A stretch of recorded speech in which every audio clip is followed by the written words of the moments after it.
सुप्रभात बच्चों, आप सभी का स्वागत है मेरे चैनल पाठशाला में।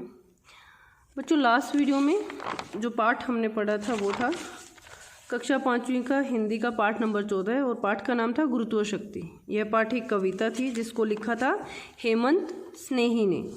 और इस कविता में हमें क्या बताया गया था? इस कविता में हमें गुरुत्व शक्ति की खोज न्यूटन ने किस प्रकार की थी उसके बारे में हमें जानकारी दी थी। आज की इस वीडियो में हम करेंगे इसका अभ्यास कार्य। ठीक है, सबसे पहले जो आपका सेक्शन दिया गया है वो है पाठ से। पाठ से में श्रुतलेख एवं उच्चारण अभ्यास के लिए कुछ शब्द दिए गए हैं। वो शब्द हैं न्यूटन, झोंका, पृथ्वी, चुंबक, आकर्षण, गुरुत्व शक्ति। ठीक है, ये कुछ शब्द हैं जिनका प्रयोग इस पाठ में किया गया है। नेक्स्ट जो आपका हेडिंग है वो है मुख से, यानी कि आपसे जो वर्बल जो क्वेश्चन आंसर्स हैं वो पूछे गए हैं। इसमें सबसे पहला जो प्रश्न है वो है इस कविता के कवि कौन हैं? इस कविता के कवि हेमंत स्नेही हैं। प्रश्न नंबर 6 है यह कविता किस प्रसिद्ध वैज्ञानिक पर आधारित है? वे कहाँ घूम रहे थे? यह कविता प्रसिद्ध वैज्ञानिक न्यूटन पर आधारित है और न्यूटन कहाँ घूम रहे थे? वो बाग में घूम रहे थे। प्रश्न नंबर ग है चुंबक किसे कहते हैं? इसका उत्तर होगा ऐसा विशेष पत्थर या धातु जिसमें लोहे को अपनी ओर आकर्षित करने की शक्ति होती है, उसे कहते हैं हम चुंबक। इंग्लिश में हम चुंबक को क्या कहते हैं? मैग्नेट। प्रश्न नंबर घ है जो चीज़ें न्यूटन ने अपने हाथों से गिराई वे कहाँ गई? अब जब न्यूटन ने एक्सपेरिमेंट किया, जब सेब नीचे गिर गया था, उसको देखकर उसका सिर चकराया और उसने कुछ सोचना शुरू किया। क्या सोचना शुरू किया था न्यूटन ने? उसने सोचना शुरू किया था कि जो सारी चीज़ें हैं वो धरती पर नीचे ही क्यों गिरती हैं, हवा में क्यों नहीं जाती। तो इसीलिए उसने कुछ एक्सपेरिमेंट किया। एक्सपेरिमेंट कैसे किया कि उसने कुछ चीज़ों को अपने हाथों में लिया और उसने गिराना शुरू किया। तो जब उसने वो सब चीज़ें गिराई तो वो कहाँ गई? वे सब चीज़ें नीचे गिर गई थी धरती पर। ठीक है, जो प्रश्न नंबर 8 है कविता प्रकृति की सामान्य घटनाओं को भी कैसी दृष्टि से देखने की प्रेरणा देती है? इसका उत्तर होगा कविता प्रकृति की सामान्य घटनाओं को भी वैज्ञानिक दृष्टि से देखने की प्रेरणा देती है। वैज्ञानिक दृष्टि से क्या मतलब है बच्चों? कि किसी भी कोई भी अगर कोई प्राकृतिक घटना होती है हमें बहुत वो नेचुरल लगती है, लगता है ऐसे ही होता है। हवा चल रही है, कोई किसी भी पेड़ की टहनी नीचे गिर गई है, पत्ते नीचे गिर गए हैं, या फिर कोई फल नीचे गिर गया है या फूल नीचे गिर गया है, तो ये बहुत ही सामान्य घटना है। परंतु अगर उसको लॉजिकल तरीके से देखें कि उसका कारण ढूंढें, लॉजिकल तरीका क्या है या फिर वैज्ञानिक दृष्टि क्या है कि किसी भी घटना का होने का कारण क्या है, तो हमें क्या उसका हमें क्या रिजल्ट निकलता है? उसका है वैज्ञानिक दृष्टि से हम सोच पा रहे हैं कि इस प्रकार की जो सामान्य हमें घटना लगती है, कोई भी प्राकृतिक रूप से कोई चीज़ होती है, तो हमें वो वैज्ञानिक दृष्टि से देखने की हमें प्रेरणा देती है। ठीक है, नेक्स्ट है लेखनी से।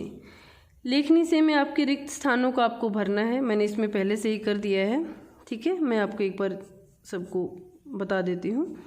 जो क है न्यूटन एक महान डैश थे। न्यूटन कौन थे? न्यूटन एक महान वैज्ञानिक थे। ख है एक सुहानी डैश को किसी बाग में न्यूटन टहल रहे थे कि अचानक हवा के डैश से एक डैश नीचे आकर गिरा। इसका उत्तर होगा एक सुहानी शाम को किसी बाग में न्यूटन टहल रहे थे कि अचानक हवा के झोंके, यहाँ पर झोंका नहीं आएगा बच्चों, झोंके आएगा। ठीक है, हवा के झोंके से एक सेब नीचे आकर गिरा। ग है डैश को नीचे गिरता देख डैश सोचने लगे कि यह सेब डैश भी तो जा सकता था, यह नीचे ही क्यों आया। इसका उत्तर होगा सेब को नीचे गिरता देख न्यूटन सोचने लगे कि यह सेब ऊपर भी तो जा सकता था, यह नीचे ही क्यों आया।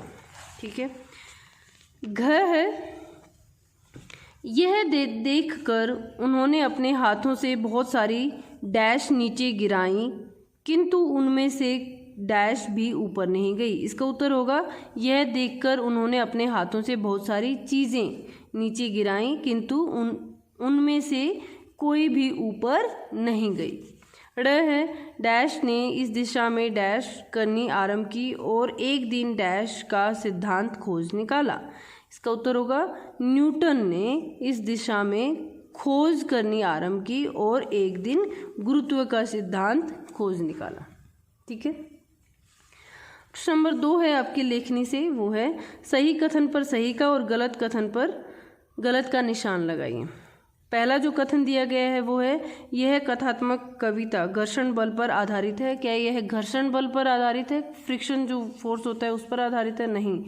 यह किस पर आधारित है? यह कविता यह गुरुत्व शक्ति पर या फिर गुरुत्वाकर्षण जो बल होता है उस पर आधारित है। तो इसलिए यह कथन क्या है? गलत है। आप यहाँ पर गलत का निशान लगाएंगे। ख जो कथन है वो है सेब गिरा और आकाश की शक्ति के कारण ऊपर चला गया। क्या यह कथन सही है? ऐसा तो नहीं हुआ था। कविता में क्या बताया गया है?